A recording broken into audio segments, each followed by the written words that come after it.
Corona virus है या आफत, इसने सबको परेशान करके रखा है। आज 141 दिन हो गए हैं, फिर भी दवा का कोई पता नहीं है और पूरी दुनिया में 51 लाख से अधिक मरीज हो चुके हैं, जिसमें से 3 लाख की मौत भी हो चुकी है। वहीं अपने बरेली की बात करें तो हमारे यहाँ भी लोगों से यही कहा जा रहा है कि घर में रहिए, सुरक्षित रहिए। इसके साथ ही कोरोना वायरस से जंग लड़ी जा सकती है। नमस्कार, आप देख रहे हैं सिटी न्यूज बरेली में अंश माथुर। डालते हैं आज की खबरों पर फटाफट नजर। तहसील में बेवजह घूमने वालों पर होगी कार्रवाई। बरेली एसडीएम सदर ने तहसील में आवाजाही को देखते हुए रोक लगाई है। इसके साथ ही एसडीएम ईशान प्रताप सिंह ने कहा है कि बेवजह घूमने वाले लोगों पर सख्त कार्रवाई की जाएगी। वहीं लॉकडाउन की छूट के चलते लोगों का तहसील में आना बढ़ गया है, जिसके चलते उन्होंने एक शिकायत पेटी बाहर रखने के लिए सुझाव दिया। इसके साथ ही उन्होंने बताया, देखिए, हमारे द्वारा पहले ही निर्देशित किया जा चुका है कि किसी भी ऑफिस में व्यक्ति जो है अंदर भीड़ के साथ नहीं घुसेगा। इसी के अलावा हमारे द्वारा जो मेजर शिकायतें आती हैं उनके संबंध में बाहर एक डब्बा लगा दिया गया है ताकि वो शिकायतें देखी जाएँ और उसके बाद उस पर कर लिया जाए। तो जनता दर्शन को भी हमने इमरजेंसी शिकायतों के अलावा रिस्ट्रिक्ट कर रखा है। इसके अलावा हमारा ये भी निर्देश है कि अंदर की जगहों में लेखपाल वगैरह जब भी बैठें तो वो ज़्यादा से ज़्यादा अपने हल्के में जाएं, हल्के में जाके समस्या का निस्तारण करें, यहाँ पे भीड़ न करें।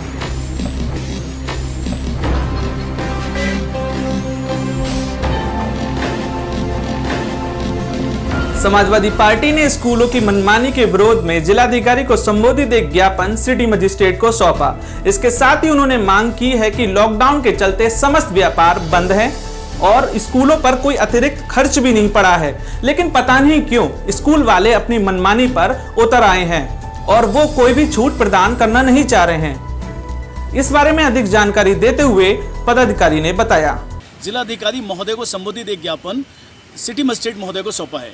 हमारी ज्ञापन में 2 सूत्रीय ज्ञापन है। इसमें हमारी सीधी सी मांग है कि एक तो जो स्कूलों का इस वर्ष न्यूनतम खर्चा हुआ है उस और उल्टा जो हमारे अभिभावक हैं उनकी आर्थिक स्थिति बहुत शोचनीय दयनीय है लॉकडाउन के कारण, इसलिए उनसे 25% फीस तो स्कूल वाले ले लें जो उनके खर्चे हुए हैं, लेकिन जो 75% फीस एक्स्ट्रा वो ले रहे हैं बेवजह वो नहीं लेना चाहिए। 75% स्कूल फीस की छूट सभी अभिभावकों को मिलना ही चाहिए। दूसरी, जो स्कूल किताबों में मोनोपोली चला रहे हैं उस मोनोपोली के अगेंस्ट में हम लोग यहाँ पे आए हैं कि ये मोनोपोली हम नहीं चलने देंगे। किताबों में एक स्कूल तो बरेली का ऐसे जिसने अपने स्कूल के नाम से कॉनार्ड पब्लिकेशन करके वो किताबें बिकवा रहे हैं, जो कि बिल्कुल पूर्णतः अनुचित है। ऐसे हर पब्लिकेशंस पर रोक लगने की हम मांग करते हैं।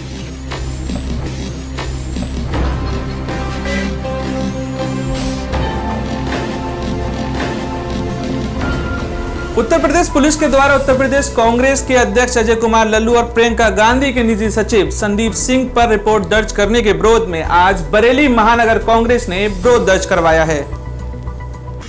जैसा कि आपको मालूम है, इस देश के हर राज्य में, हर जगह, हर जनपद में मजदूर फंसे हुए हैं जो अपने घर नहीं पहुंच पा रहे हैं। फैक्ट्रियां, कारखाने, दुकानें, उद्योग बंद हो चुके हैं। आज वो बेरोजगार हैं, भूखे प्यासे फटे हाल अपने अपने जनपदों में पड़े हुए हैं। कांग्रेस पार्टी ने एक पहल की कि अपने खर्चे पर 1000 पशु के इंतजाम किया और उत्तर प्रदेश सरकार से उसकी अनुमति मांगी। उसके बाद कई ड्रामे के बाद कि कभी शर्तें, ड्राइवर का नाम दो तो कभी फिटनेस सर्टिफिकेट दो, तमाम शर्तों का पालन करने के बाद 1000 पशु की अनुमति उत्तर प्रदेश के अपर गृह सचिव ने हमें अनुमति दे दी और जब संचालन किया गया, बसें चलाई गई तो हर जनपद की सीमाओं पर उन्हें रोका गया, उनसे बदसलूकी की जा रही है। कल 19 तारीख को उन बसों को चलाने की मांग करने के लिए हमारे उत्तर प्रदेश कांग्रेस कमेटी के अध्यक्ष आदरणीय सम्मानित अजय कुमार लल्लू जी ने जब उनसे बात की तो उनको गिरफ्तार किया गया, उनके साथ दुर्व्यवहार किया गया, उनकी बदसलूकी की गई थी, जिसकी हम कड़े शब्दों में निंदा करते हैं। एक तरफ उत्तर प्रदेश की सरकार ये कहती है कि हम उनको घर पहुंचाएंगे और फर्जी आंकड़े देती है कि 16 लाख पहुंचा दिए, 25 लाख पहुंचा दिए। आज जो लोग कांग्रेस के खर्चे पे, अपने खर्चे पे घर जाना चाहते हैं, उसको उत्तर प्रदेश की सरकार जगह जगह रोक कर उन पर लाठी डंडे चला रही है, उनको रोक रही है और वो भूखे प्यासे हैं उनकी हाय लेने का काम कर रही है। हम इसकी आलोचना करते हैं। दूसरी बात, अखिल भारतीय कांग्रेस कमेटी की महासचिव उत्तर प्रदेश की प्रभारी प्रियंका गांधी के निजी सचिव, जिन्होंने लिखित में अनुमति मांगी है और अनुमति मिलने के बाद उन बसों को चलाया गया है, उसके दबाव बनाने के लिए हमारे निजी सचिव श्री संदीप सिंह पर रिपोर्ट दर्ज कर ली गई है। कई कांग्रेसियों पर रिपोर्ट दर्ज कर ली गई है। हम ये मांग करते हैं कि उनकी रिपोर्ट वापस ली जाए।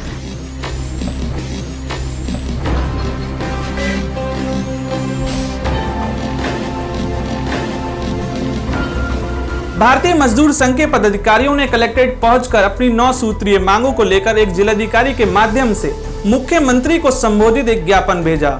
इस बारे में अधिक जानकारी देते हुए संघ के पदाधिकारी ने बताया। पदाधिकारी हैं, आज हम लोग पूरे राष्ट्रीय स्तर पर एक दिवसीय कार्यक्रम चल रहा है। पहले हम लोगों ने 18 तारीख को श्रम मंत्रालय के माध्यम से अपने उप श्रम आयुक्त के माध्यम से एक ज्ञापन सौंपा है। जनपद स्तर पर जो समस्याएं हैं मजदूरों की उनको लेकर के हम लोगों ने उसमें डिमांड करी कि जितने भी उद्योग हैं यहाँ पर इंडस्ट्री है वो सब लोगों ने फरवरी, मार्च, अप्रैल का भुगतान कर्मचारी को किया कि नहीं किया, इसके बाद की जानकारी हम लोगों ने उनसे मांगी है। आज हमारा पूरे भारत स्तर पर, राष्ट्रीय स्तर पर ये कार्यक्रम चल रहा है और हम लोग आज यहाँ पर अभी सीधा अपना ज्ञापन दे करके आए हैं महामहिम राष्ट्रपति जी को संबोधित करते हुए और माननीय मुख्यमंत्री जी को संबोधित करते हुए। हमारी प्रमुख समस्या है श्रम कानूनों में लगातार बदलाव की बात ये सरकार कर रही है, केंद्र सरकार कर रही है। दूसरा यह है कि श्रम कानूनों पर सरकार ने 1000 दिनों के लिए पाबंदी लगाने का विचार करा है, प्रस्ताव दिया है, जिसके कारण से 1000 दिनों तक किसी भी उद्योग में किसी भी कर्मचारी को प्रोटेक्ट करने वाले जो श्रम कानून है उन पर पाबंदी रहेगी। एक बात, इसका हम लोग विरोध करते हैं, भारतीय मजदूर संघ इसका विरोध करता है, पूरे राष्ट्रीय स्तर पर करता है। दूसरा, हमारे काम के घंटे 8 घंटे होते हैं, उसको 12 घंटे बनाया जा रहा है कर्मचारियों का शोषण करने के लिए। दूसरा, उत्तर प्रदेश की सरकार ने आदेश कर दिए हैं 6 भत्ते रोक दिए जाएं कर्मचारियों को, उसका हम विरोध करते हैं। तीसरी बात, इलेक्ट्रिसिटी बिल 2020 लाया जा रहा है जिसका कोई औचित्य नहीं बनता। इस समय कोविड-19 से लड़ाई में पूरा भारत, पूरा विश्व लड़ रहा है। ऐसे टाइम पर विद्युत विधेयक लाने की आवश्यकता है जिसके कारण से उपभोक्ताओं को महंगी से महंगी दर पर बिजली खरीदनी पड़ेगी और साथ ही हमारे जो आज किसान है जो आज ट्यूबवेल चला रहा है जिसके कारण से हरित क्रांति आई है पूरे प्रदेश में, वो कम से कम आज की तारीख में 8000 से 10,000 रुपये बिजली का बिल माहवारी देगा तब ट्यूबवेल चला पाएगा। ये स्थितियाँ देश के अंदर पैदा की जा रही हैं। आज सड़कों पर मजदूर, आज एक नहीं लगभग 10 करोड़ लोग सड़कों पर आज हैं। वो कर्मचारी, वो श्रमिक जो दूसरे जनपदों में काम कर रहे थे, दिल्ली में, मुंबई में, कलकत्ता में, वो आज अपने घर वापसी ले रहे हैं। आज उनकी स्थिति बहुत भयावह है, वो भूख से मर रहे हैं, प्यास से मर रहे हैं और सबसे बड़ी बात है बेरोजगारी के कारण से मर रहे हैं। उनके लिए रोजगार परक कोई योजना बननी चाहिए, सरकार को ये बनानी चाहिए। ये हमारा महत्वपूर्ण विषय है। इन तमाम विषयों को लेकर के आज हम सब लोग यहाँ पर जमा हुए हैं। हम सब लोगों ने इस बात की यहाँ पर कहा है कि हम कोविड-19 की लड़ाई में तमाम पूरे भारत का श्रमिक आज सरकार के साथ खड़ा है, लेकिन हमारे श्रमिकों की जो मूलभूत समस्याएं, उन समस्याओं के बारे में, उनके निराकरण के बारे में भी इसी सरकार को सोचना पड़ेगा। हम लोग गैर राजनीतिक संगठन है भारतीय मजदूर संघ, लेकिन उसके बावजूद हमें जहाँ विरोध करना है, हमें यथावत हम विरोध करने की कार्रवाई करते रहेंगे। दूसरा, मैं एक बात और कहना चाहता हूँ अपने स्थानीय स्तर पर, ये बात भी, मांग भी भारतीय मजदूर संघ के माध्यम से हम उठा रहे हैं कि ये पूरे के पूरे इस कोविड-19 में पूरे भारतवर्ष के अंदर होना चाहिए, उत्तर प्रदेश के अंदर होना चाहिए और खासकर हमारे जनपद में होना चाहिए जहां हम खड़े हैं बरेली में। हमारे यहाँ हाउस टैक्स 3 महीने के लिए माफ़ होना चाहिए और वो तब तक माफ़ होना चाहिए जब तक लॉकडाउन चल रहा है। हमारे वाटर टैक्सेस माफ़ होने चाहिए और हमारे तमाम उपभोक्ताओं के बिजली का बिल अगर पूरा माफ़ नहीं हो सकता तो कम से कम 50% माफ़ होना चाहिए ताकि हमारे आम उपभोक्ता को, आम जनता को उसका लाभ मिल सके। और साथ ही जितने भी इंस्टीट्यूशन, स्कूल चल रहे हैं, उन स्कूल्स में जो लगातार फीस को लेकर के दबाव बनाया जा रहा है अभिभावकों के ऊपर, उसका हम भारतीय मजदूर संघ खुल करके विरोध करता है और इस विरोध में हम तमाम अभिभावकों के साथ आज खड़े हैं। ये किसी भी रूप में हम लोगों को सह नहीं पाएंगे कि बच्चे घर पर बैठे हैं और वो फीस के लिए दबाव बना रहे हैं। ये बिल्कुल गलत है। इस तरह अगर करते हैं तो ये उत्पीड़नात्मक कार्रवाई मानी जाएगी और भारतीय मजदूर संघ इसका विरोध करता है।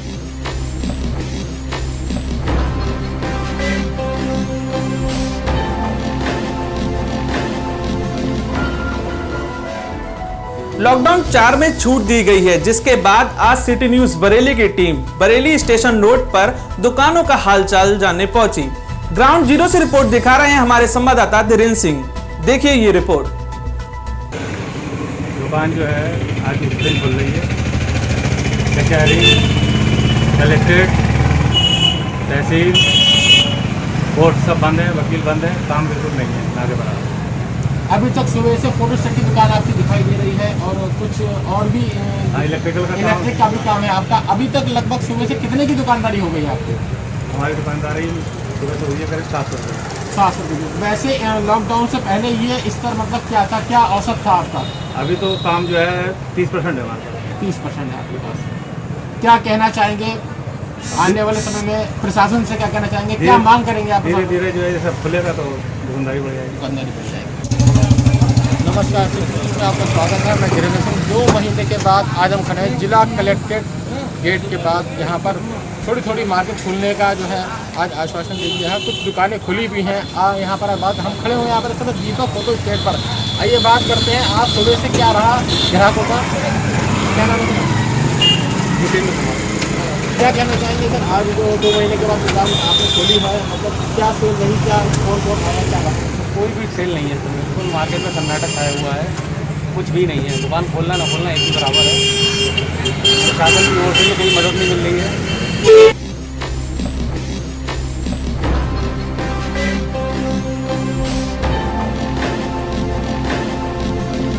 डॉक्टर मीरपुरी ने कोरोना योद्धाओं को मास्क और सैनिटाइजर बांटे। इसके साथ ही उन्होंने प्रशासन से मांग की है कि बाजार में ऐसे मिलने वाले मास्कों पर पूर्णतः रोक लगा देनी चाहिए, जो कि यूज करने के बाद तुरंत ही फेंक दिए जाते हैं। ऐसे मास्कों से इन्फेक्शन फैलने का खतरा बहुत बड़े स्तर तक बढ़ जाता है।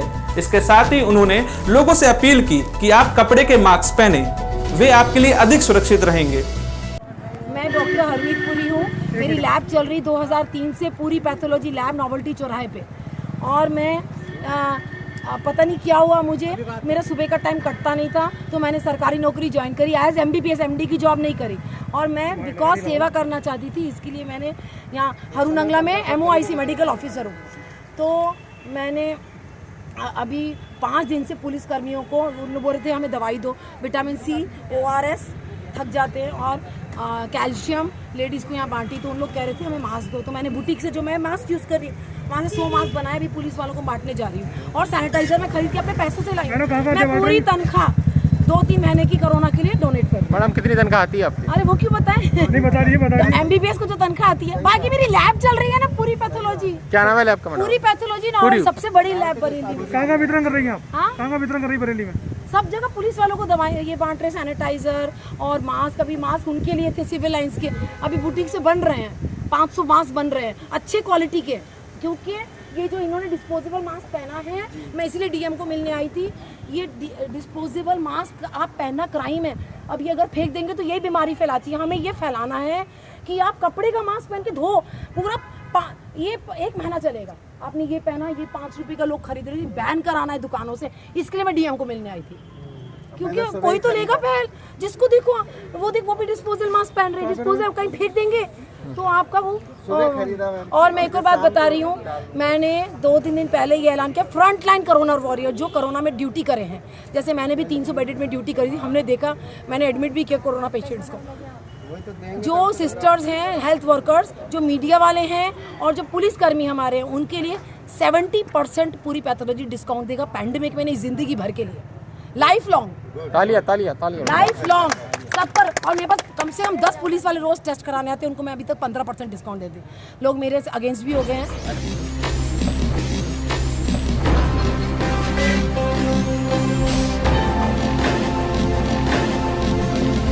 व्यापार मंडल की प्रेरणा से Bareilly electronic contractor merchant welfare association के पदाधिकारियों ने 11 चौकियों को 11 कूलर भेंट किए हैं।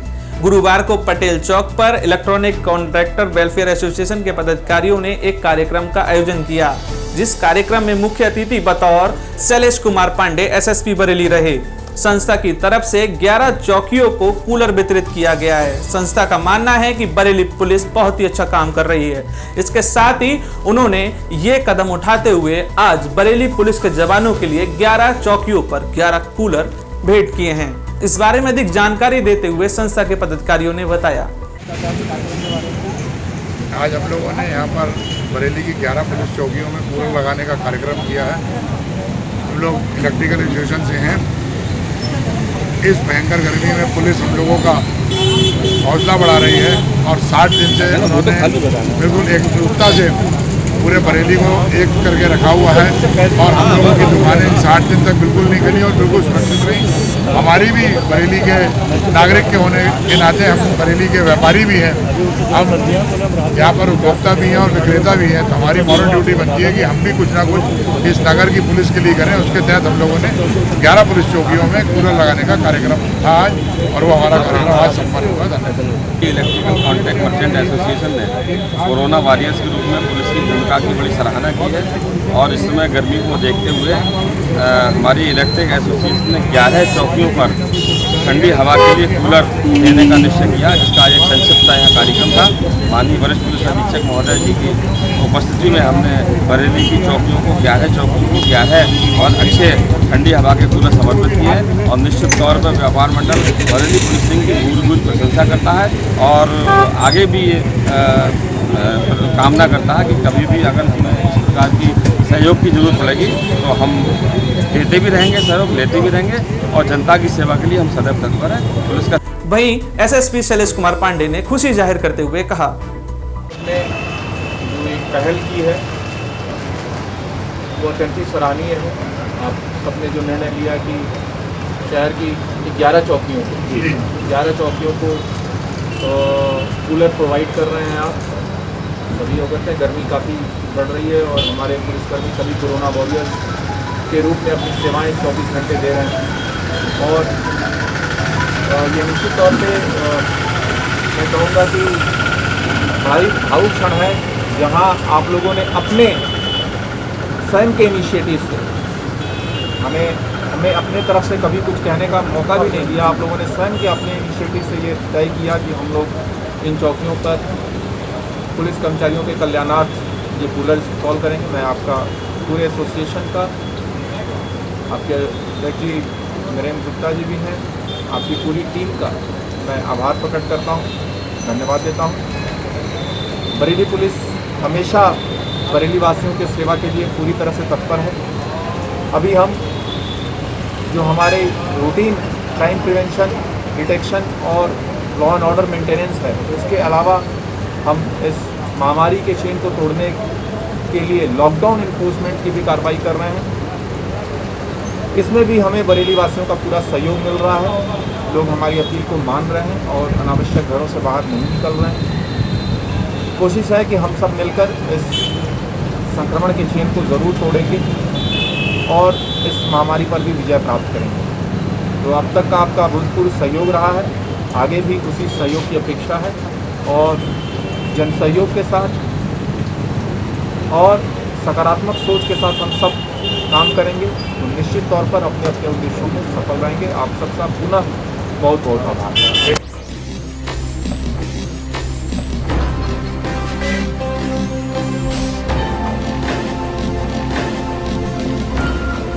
लॉकडाउन को लगभग 2 महीने बीत चुके हैं। भारत में गिरते आर्थिक स्तर और व्यापारिक स्तर को सुधारने के लिए मध्यम और छोटे वर्ग के व्यापारी लगातार महामारी पर वार करने के लिए काम कर रहे हैं। इसी संबंध में आज हमारे संवाददाता ने बात की उत्तर प्रदेश अध्यक्ष के व्यापार मंडल के राजेंद्र गुप्ता से, जिन्होंने व्यापार पर और व्यापारियों का दुख जताते हुए कहा। नमस्कार, सिटी न्यूज़ में आपका स्वागत है। लॉकडाउन के बाद देखा जाए तो पूरे देश में व्यापार को लेकर काफ़ी गिरावट आ रखी है।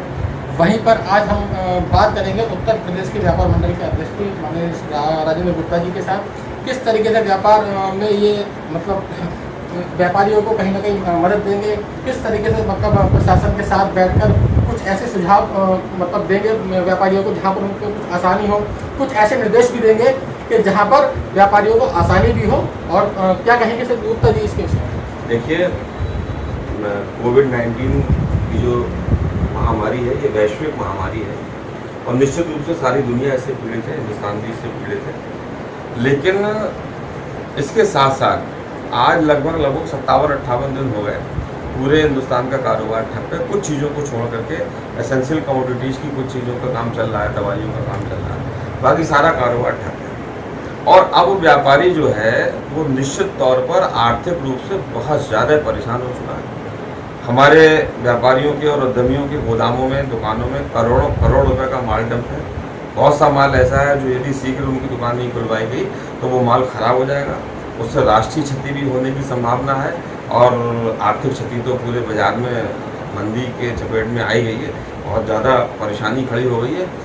लॉकडाउन का चौथा चरण भी 18 तारीख से लागू हो गया, 18 मई से। इन सब चीज़ों को देखते हुए अब हम लोगों ने शासन पे दबाव बनाया कि भाई हम इसका पालन भी करेंगे। लॉकडाउन भी ज़रूरी है, लेकिन कारोबार का खुलना भी बहुत ज़रूरी है। और इसी को लेकर के 17 तारीख को भारत सरकार ने अपना दिशा निर्देश जारी किया था और उसके बाद कल उत्तर प्रदेश सरकार का दिशा निर्देश आया। आज हम लोगों ने उसके तहत बरेली के सभी व्यापार मंडलों ने जिला प्रशासन के साथ बैठ कर के बातचीत की और काफ़ी सुझाव दिए हैं। उसके बाद फिर हम व्यापारियों की सभी की बैठक हुई, उसमें भी कई चीज़ों का मंथन हुआ। तो ये आया कि भाई हम कारोबार को बहुत प्रतिबंधों के साथ करेंगे। हो सकता है हम ऑड इवन की फार्मूला को यहाँ बरेली में लागू करें, हो सकता है हम रोस्टर बना करके दुकानों को खोलें, लेकिन दुकानें खुलेंगी और दुकानों का खुलना भी चाहिए, क्योंकि जब दुकानें खुलेंगी तभी मुद्रा का प्रचलन बाजार में आएगा, लिक्विडिटी आएगी और आर्थिक व्यवस्था को कुछ हद तक बल मिलेगा, अन्यथा बहुत सी दिक्कतें खड़ी हो जाएंगी।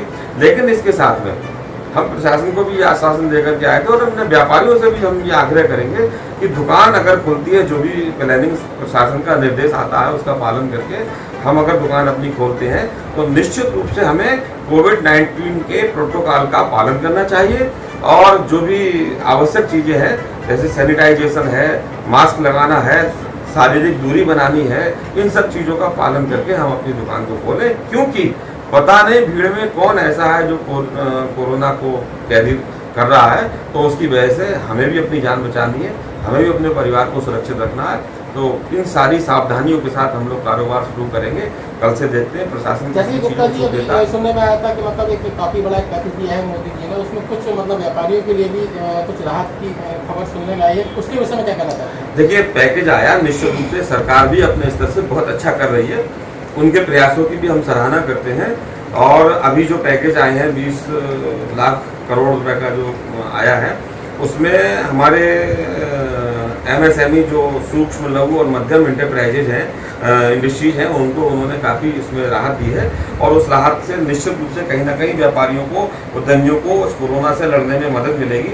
लेकिन अभी एक मैं राय और आपके माध्यम से सुझाव सरकार को देना चाहता हूँ कि जो रिटेल सेक्टर है उसमें कुछ नहीं हुआ है, तो मेरी आग्रह है आपके माध्यम से प्रशासन से भी और शासन से भी कि हमारी इस बात को समझें और जो रिटेल सेक्टर है जिसके हाथ में अर्थव्यवस्था की चाबी है, उस रिटेलर्स को भी कुछ ना कुछ राहत जरूर मिलनी चाहिए। देखिए कितनी दुकानें बंद हैं और उसमें मीटर बिजली के लगे हुए हैं, कनेक्शन है और बिजली नहीं आ रही है, हम लोग इस्तेमाल नहीं कर रहे हैं, लेकिन हमें बिल की उसकी जो है चिंता सताई जा रही है, ब्याज की चिंता सताई जा रही है। तो इन चीज़ों में भी हमें राहत मिलनी चाहिए।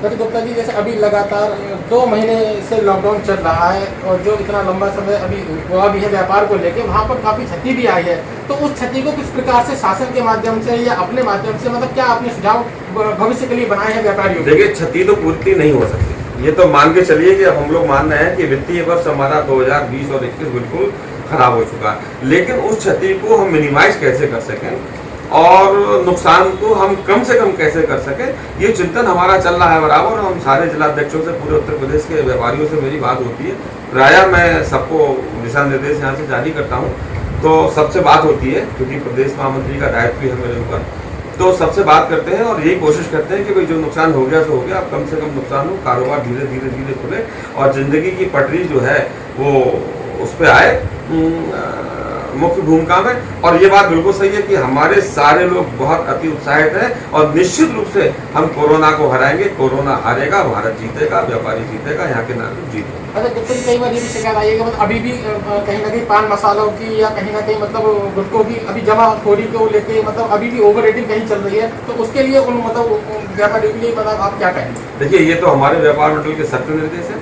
कि जिस चीज़ को भी सरकार ने प्रतिबंधित किया है उसको वो ना बेचें और जमाखोरी मुनाफाखोरी के लिए तो व्यापार मंडल ने पहले से हेल्पलाइन जारी की हुई है। किसी भी कीमत पर कोई भी व्यापारी जमाखोरी और मुनाफाखोरी ना करे। अगर कोई ओवर रेटिंग कर रहा है और व्यापार मंडल के संज्ञान में आता है तो निश्चित रूप से उसके विरुद्ध हम लोग कार्रवाई करवाएंगे। जैसा कि अभी आपने देखा कि राजेंद्र गुप्ता जी ने लगातार पिछले जो 2 महीने से लॉकडाउन चल रहा था उसकी पूर्ति के लिए भी आगे भविष्य में कम से कम क्षति हो ऐसी व्यवस्था भी शासन से की है और अपनी तरफ से भी काफ़ी प्रयास किया है कि जिससे कि क्षति कम हो, आगे व्यापार आसानी से हो। मैं धीरेन्द्र सिंह, कैमरा पर्सन ताहिर के साथ।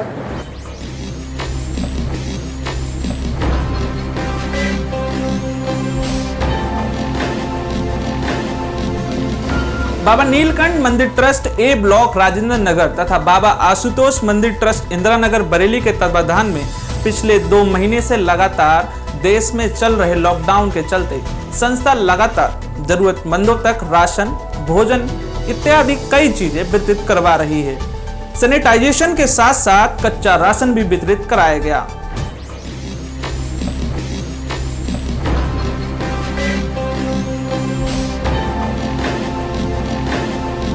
क्लब ने आज ईद की खुशियों को और बढ़ाने के लिए हिंदू भाइयों के साथ मिलकर सिवैयां बांटी और आपस में चीनी बांटी। इसके साथ ही उन्होंने ऐसा इसलिए किया कि ईद के मौके पर जहां गरीब लोगों तक ये सेवा नहीं पहुंच पा रही हैं, उनको सिवैयां और चीनी बांटकर आपस में ईद की मिठास कम ना हो, इसकी बढ़ोतरी के लिए उन्होंने आज ये नजीर पेश की। और हम लोग साथ में ईद मनाते हैं, सेवैयां खाते हैं और ये हमारे घर पे आए हुए हैं और इस वर्ष जो है बड़ा शांति से मना रहे हैं। ईद हम लोग बड़ा हर्षोल्लास से मनाते हैं। इस साल थोड़ा कोरोना के चक्कर में बड़ा हल्का त्यौहार हम लोग आज ईद की सेवैयां बांट रहे हैं अपने हिंदू भाइयों को, जिससे हमारी मोहब्बत जो है बनी रहे। ये हमारा बरेली शहर जो है गंगा जमुना तहजीब का एक मरकज़ है। यहाँ हमेशा भाईचारा मोहब्बत से हम लोग रहते हैं। हमारे कुछ दिनों से जो ऐसा माहौल चल रहा है, यहाँ पर लोग नफ़रतों का बीज बोना चाह रहे हैं, लेकिन हम लोग मिलकर नहीं चाहते कि हमारा शहर जो है एक मिसाल रहे, एकता का, मोहब्बत का मिसाल रहे। और वो इसी को सिलसिले को आज हम लोग आगे बढ़ा रहे हैं। हमारे लोकेश शर्मा जी की फैमिली के साथ हम लोग बैठे हैं। आज इनको हम सेवैयां दे रहे हैं। ये सेवैयां एक ऐसी मोहब्बत है जो ज़िंदगी भर ख़त्म नहीं हो सकती, ऐसी मिठास फैलाती है जो ज़िंदगी भर ख़त्म नहीं हो सकती। आज इसी सिलसिले को हमने मोहब्बत से बढ़ा के कुछ गरीबों में भी हमने तकसीम की है, जिससे उनकी भी ईद की खुशियाँ कम ना हो और खुशियाँ उनकी बढ़ती रहें। क्योंकि ऐसा मौका चल रहा है, लोग परेशान हैं, लोगों के पास आजकल बहुत से लोग ऐसे हैं जिनके पास खाने के लिए नहीं है, बहुत से। तो हमें ईद सादगी से मनाते हुए उनका ख्याल रखना है और उनको हम ईद की खुशियाँ बांट रहे हैं।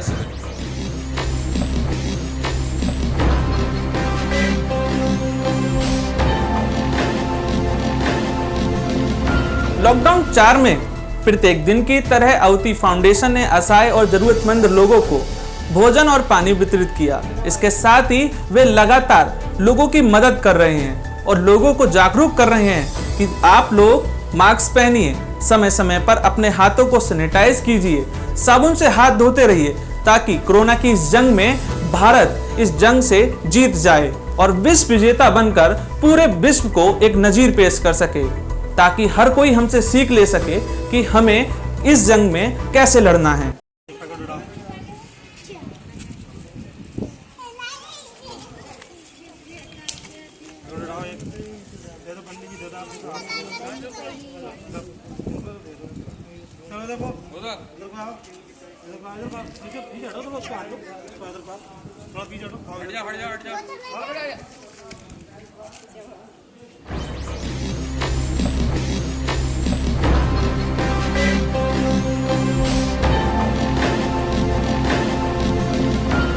सिटी न्यूज में खबर देने के लिए हमारे इस नंबर पर संपर्क करें। हमारा फोन नंबर है 7017510831। इसके साथ ही आप हमारे चैनल को YouTube पर भी सब्सक्राइब कर सकते हैं। हमारा YouTube चैनल है सिटी न्यूज बरेली। नोटिफिकेशन पाने के लिए हमारे चैनल को सब्सक्राइब करना ना भूलें। इसके साथ ही बेल आइकन को प्रेस करें। अगर आप हमारी खबर फेसबुक पेज पर देख रहे हैं तो लाइक करना ना भूलें।